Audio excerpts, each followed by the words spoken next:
Hello, everyone. A lot of you know me as a podcaster and a YouTube host, but you may not know that I have been a long-time outdoor writer and hunter. Now, I don't just talk about rifles and guns and bullets. I've been there. To a large degree, I started way back in 1966 when I got my first legal hunting license as a lad. But prior to that, we were hunting with bows and arrows and BB guns and pretty much anything we could get on the farm. So I just thought to establish my bona fides with some of you and let you know that I really do hunt, I would read to you one of the old stories that I'd written on one of my adventure hunts, this one for a big brown bear. Since this is bear month and we're focusing on bears and bear attacks and bear defense tools and hunting rifles and all the rest of it. So without further ado, this is my story on a Kamchatka brown bear hunt. Now, Kamchatka is a peninsula hanging off of the eastern coast of Russia, a long, long ways away. And for most of my life, Americans were not allowed there. Petropavlovsk, the largest town on this big peninsula, was the submarine base for the Soviet military, highly secret. But after the Soviet Empire collapsed in, I think it was 1990, the perestroika sort of opened everything up, and suddenly hunters were allowed to go there, and big brown bears were the attraction. Brown bears had been hunted on Kamchatka for longer than anyone can remember, prehistory. The local native peoples hunted them, revered them actually, because I suspect, as most primitive peoples do when they find game, they are pretty honored to have taken it because it's going to feed the tribe. So they did their hunting with a lot of respect for the animals. They wouldn't say they necessarily worshiped them, but it may be open to interpretation. But boy, they made a big deal, a big ceremony about their bear hunting.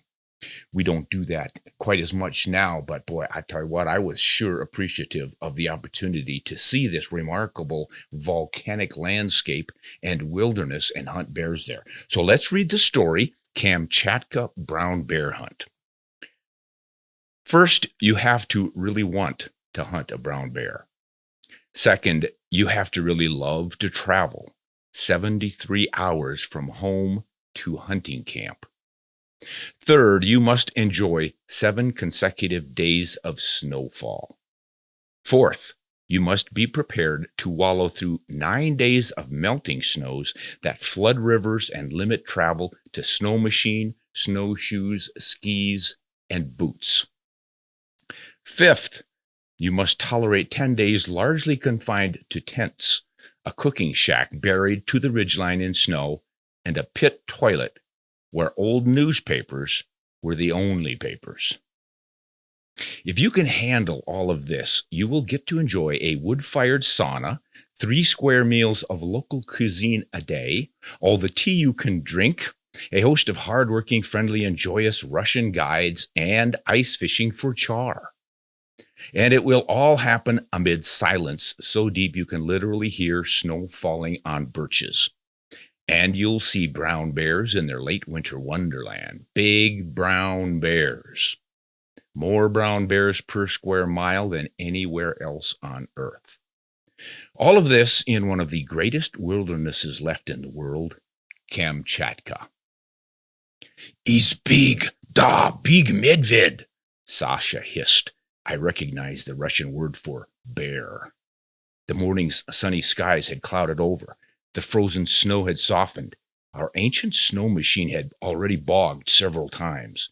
We ourselves were sinking up to our waists in what was rapidly becoming impassable snowfields that stretched horizon to horizon across broad valleys, through expansive birch forests, up naked mountain peaks, and into the sky. It was a world of white sagging. Spring brown bear hunting is notorious for fickle weather. In this case, fickle is spelled B-A-D. Windy, cloudy, rainy, with a chance of deluges. Land that supports brown bears supports salmon, and salmon grow where water flows in abundance. That flow starts as rain and snow. Our yellow tents sat atop 10 feet of crystallized water, and by the looks of the sky, we were about to be buried under a few more feet. Sasha glared at that sky. He shook his head gravely, and he spread his fingers again across the fresh tracks that we'd been following. The front pad was more than 7 inches across. Big, my guide repeated. Big, go shoot. He nodded toward the declivity into which we'd seen the boar walk. But how big? This was the 5th bear we'd seen, not counting the 9 that we'd spotted during our helicopter flight into camp. And we'd already turned away from a boar that Sasha had called an 8.5-footer. That suggested that this one might be 9 feet, or bigger, or, given that ominous sky, smaller. Could my guide, a lifelong resident of this isolated peninsula in far eastern Russia, could he know that the weather was closing in, that conditions would worsen and make hunting almost impossible? Or was he simply eager to finish early and spend his time in camp? Like most hunters, I didn't want to shoot too early, nor too small of an animal, but neither did I want to miss out on what might be my only chance to take a Russian brown bear. It isn't every day one gets invited to hunt Kamchatka, let alone Kamchatka brown bears. In fact, it took 57 years for Dakota Arms and Swarovski Optics to invite me on such a hunt. I figured I couldn't afford to wait another 57 years. Of course, the invitation came with strings attached. In return for the privilege of hunting one of the most coveted brown bear districts in the universe, I was expected to test Dakota and Swarovski products and write about them. Specifically, I was to carry and shoot a precisely made, controlled round feed Model 97 bolt-action rifle wrapped in a lovely quarter-sawn AA French walnut stock. I was further expected to aim that rifle with Swarovski's brilliant, groundbreaking 1.7 to 10 by 42 millimeter Z6 scope. I raised my right hand and I faithfully swore to fulfill those duties. While test firing in the deserts of Idaho, I discovered that the classic style 375 H&H would regularly plant 3 Remington Premier 300 grain Swift A-frame loads into a circle stretching 1.2 to 1.6 inches at 100 yards. I figured that was suitable for not only hitting an 8 to 10 foot, 800-pound animal, but hitting it in a vital spot, like high on the shoulder. That's always a good bet on any bear. Miss by several inches in any direction, and you will break the spine or puncture the lungs, destroy the heart, or break one or both front legs. It's a high percentage shot. And done right, it's an anchoring shot. Lights out. But first you have to find that bear. Even in the brown bear capital of the world, that isn't always easy. To the average U.S. citizen, Kamchatka is known, if it's recognized at all, as the home of the old Soviet Union's Pacific submarine fleet stationed in Petropavlovsk. Prior to the installation of this military base, this peninsula of volcanic mountains dangling like a milk cow's teat off the southwest coast of Siberia was virtually devoid of humans.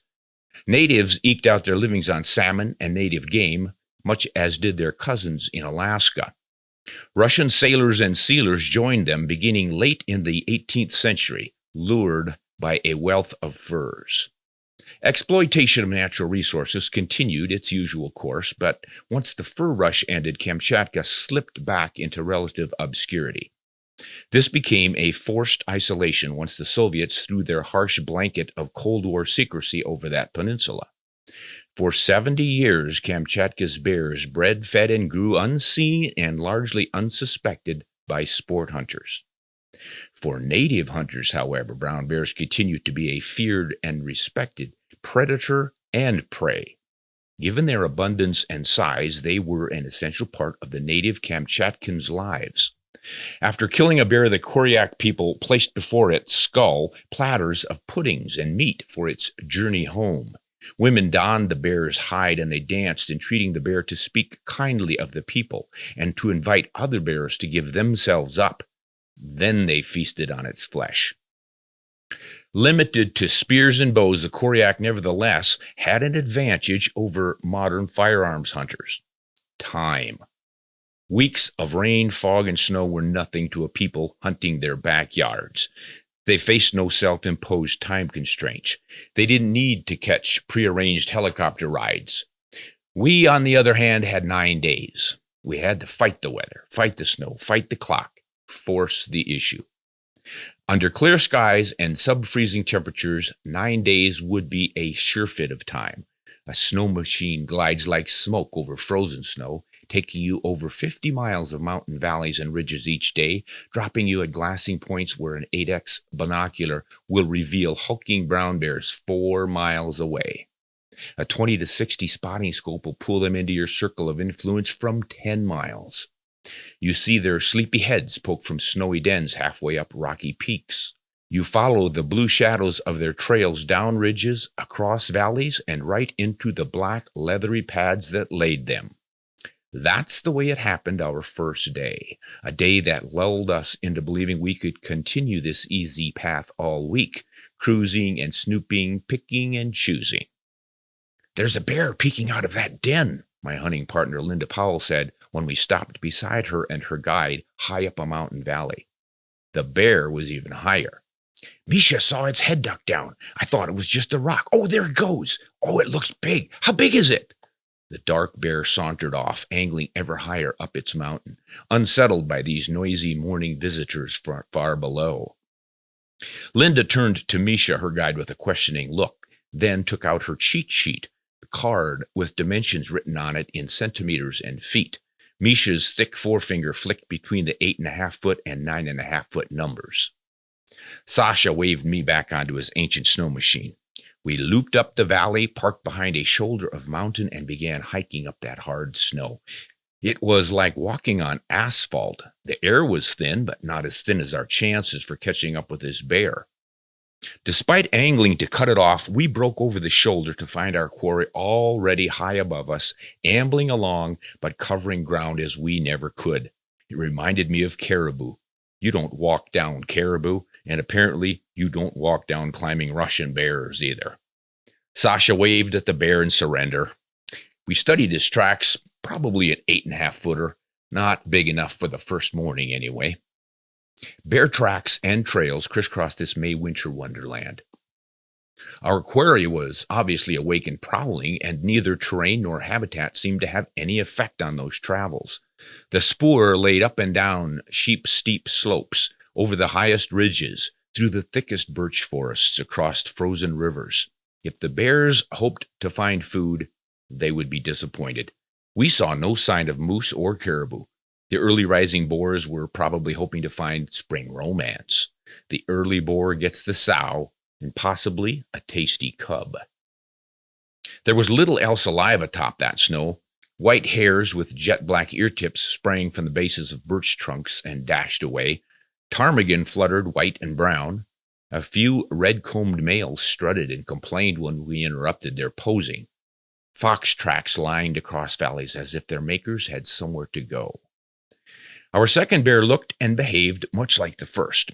It, too, crawled from a den hole high among the cliffs where protrusions of dark rock provided surprisingly effective camouflage for a brown head. We didn't even see it until, unnerved by our quiet presence in the valley, it crawled out of its winter's lodging. In what must be this species' universal escape tactic, it climbed up and over the snowy peak. We guessed that one at 9 feet. We guessed we'd never catch up. We guessed we'd have many more chances, many more bears, but we failed to guess that the weather would sour. Nights in camp were celebrations in the tar paper cook shack with its birch-burning stove crackling a hearty warmth, while Oksana laded steaming bowls of soup and spread the table with plates of cucumbers and tomatoes grown in geothermal greenhouses on the peninsula. There were freshly baked breads and meatballs wrapped in dumplings, fresh char, ham, wine, and after dinner, noisy celebrations with vodka. Our hosts sang Beatles tunes and recited poetry. We responded with old rock songs and toasted our talents with more vodka. The first sound each morning was a woodpecker rat-a-tatting its territorial drum roll from the birch grove across the creek. It was a lonely solo broken rarely by croaking ravens, once by a passing gull, a reminder that the sea wasn't far away. A coterie of Siberian tits, cousins to our chickadees, sparked life into the bare branches now and then, but mostly the land lay hushed, as if holding its breath, as if it were husbanding its last reserves for the great burst of spring. One morning, a big, nearly black bear climbed steadily up a mountain behind camp and disappeared over the top. Late that afternoon, it struggled back, looking discouraged, sinking past its belly in the melting snow. My bear appeared shortly after we'd crossed a confusing maze of tracks to a sow and cub. They seemed nervous. Big tracks circled them in the snow. I thought of a hungry boar, and I suspect Sasha did too. While puzzling out that spoor, we glimpsed a large, dark bear walking near the edge of the distant trees. That was all Sasha needed to see. "Bolshoi, big boar, go, shoot!" The snow was soft, deep, exhausting. It was starting to snow. The tracks were big. It was time to shoot. I popped the cover from the scope and I snicked around into the chamber. The bear emerged from a dip in the snow, stopped, squinted, or at least it looked as if it were squinting, right at us. I looked at my guide one more time for confirmation. "Shoot this bear?" He nodded vigorously. The bear began loping left to right. I thought I'd let him stop, but he showed no inclination to do that. The wind was in our favor, but he'd apparently seen or heard enough. The scope was set on 3X, just in case. I swung it just to the front edge of his shoulder and fired. The boar dropped in its tracks, kicking feebly. I put one more 300-grain A-frame in its brisket, angling up toward the spine, but it was superfluous. That first bullet had broken the shoulder, clipped the spine, and lacerated the lungs. In seconds, the bear lay still, lying big and dark in a vast white world of sagging snow with more on the way. Now, here are sidebars that went along with that article. Dakota is back as Park West Arms. Having grown up and learned to hunt in South Dakota, I have always had a soft spot for Dakota rifles, but I'd like them just as much if they were called Montana or even New York rifles. A rose is a rose, and a rifle as sweet as the Dakota Model 97 in classic quarter-sawn walnut matched to a blued 375 H&H barreled action can play in my garden in any season. Dakota fell on confusing times with new owners late in the 20th century. Remington brought financial stability for a few short years, but then it too folded. Most recently, Dakota emerged under a new name, Park West Arms. Same rifles, many of the same builders, same or better quality. They just aren't allowed to use the Dakota name anymore. The Model 97, now the SD 97, is a less expensive alternative to the original Model 76.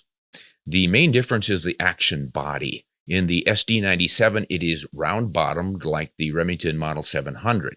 The SD 76 mounts to stocks with a flat-bottomed action like the Winchester Model 70. The long spring external claw extractor and Mauser-style controlled round feed action with its 3-position wing safety is the same on both rifles. Most SD97s are probably sold with a synthetic stock, but you can get the deluxe with quarter-sawn AAA Claro walnut handle if you want. Mine shows a classic glowing and understated elegance, and of course, it balances, handles, and shoots as good as it looks for about $800 less than a similar SD76. The fit and finish are superb, the hand-rubbed oil finish is silky, and the overall feel of that rifle is delicious. Swarovski is, well, Swarovski. What can you say about Swarovski scopes that isn't said in the name alone? There's no question of the quality and the performance. The Z6 series broke new ground with this 6x zoom ratio, and the 1:7 to 10 power by 42 millimeter objective may be the most useful and versatile of that series, especially on a 375 H&H. At the low end, you can quickly pick up the closest, angriest buffalo jumping from the long grass, and at 10x, you can reach out and pinpoint the smallest long-range antelope. The 375 H&H's trajectory is nearly identical to the 30-06, making it quite viable to 300, 350 yards. It's truly one of the world's most versatile cartridges, and the 1.7 to 10x Z6 Swarovski helps it reach its full potential. Amazingly, this Z6, despite its increased zoom range, is slightly shorter and just 7 ounces heavier than Swarovski's 1.5 to 6 by 42 millimeter. Well, that is how I wrote up the adventure. But what I didn't get to write, of course, are all sorts of details that not every magazine writer or reader wants to see. And I thought maybe I'd share some of that with you. I had mentioned the 73 hours of travel. Here's what happened. I was starting off in Idaho, and I thought, well, that's not very far to skip across the Pacific to Kamchatka Peninsula. But you couldn't go that way. There used to be flights, would go to Anchorage and then across, and I think once even Seattle and across. But when this hunt came down, they had shut those flights off, and we had to go to New York to Moscow, all the way across Siberia, and an 8-hour flight across Siberia. That was a long one. And then we're at Petropavlovsk, landing at the old military base with military jets still out on the edges of the runways. Didn't see any of their submarines because we weren't close enough to the water. But then we had to load up in a van and head north on what became pretty primitive roads pretty quickly. I jokingly refer to them not as gravel roads with potholes, but as potholes with remnants of gravel road around them. It was slow and bumpy, and so slow that we had to stop for the evening at a little, I call it a rural small town village hotel, which was essentially a house with some rooms you could sleep in and a little kitchen that would serve you borscht, some bread and butter, borscht, and more borscht, and a cookie for dessert. But I mean, this is what adventures are all about. Different cultures, different places. And it's not that much different from a lot of the hunting grounds I've traveled to in North America, especially back in the 60s and 70s when I was younger. I can remember ending up in some pretty primitive hotels in northern South Dakota. I could have sworn I was going to find Lewis and Clark 1805 written on the wall or something. But part of the adventure up here, and what we noticed in these small villages were that the people were dressed to the nines. It was really unusual. Women would be pushing their babies in prams across these muddy, rutted streets. They would have high heels on and clothes that looked like it came out from a Paris or an Italian designer or something. And yet many of the buildings, if not most, were pretty run down. And we were told by our Russian interpreter that's because the local people could own their clothing and their personal effects, but the government's always owned the building. The housings and stuff were owned by the government. So it's like, why put my money and efforts into fixing that up? But they were always friendly people by and large once you met them. And they worked well and hard for us. We just felt safe and comfortable the whole time. Fortunately, we had a Russian guide who spoke excellent English, and he could not only interpret for us, but explain things that you don't normally get from a simple interpretation. And we stopped at a few shops along the way, and they were pretty nicely stocked with the basics and Coca-Cola. A lot of American products were in there as well. And then when we reached kind of the end of the road, we hit a river that was mostly frozen. There were still some people out there ice fishing, but they were starting to open up, looking a little bit hairy. And we were not about to drive across it. So we waited for our next leg of the journey, which was a helicopter. Those big, I think they're Sikorsky's, those big orange double chopper helicopters the Russians flew around. That's what came in overhead, landed on that gravel road, throwing up gravel and leaves and quite the mess. And that's what we loaded all of our gear into, along with some 50-gallon drums for fuel, supplying people along the way, I guess. And then we took off across the river, landed very quickly and fueled up at a fuel station. And then took off and flew for, I believe it was an hour and a half, possibly 2 hours across just this incredible wilderness with volcanic peaks on all sides of us, some of them still smoking, still active with the snows melted off because they were so hot. And then right beside it would be another one that was white and covered with snow because it was sleeping.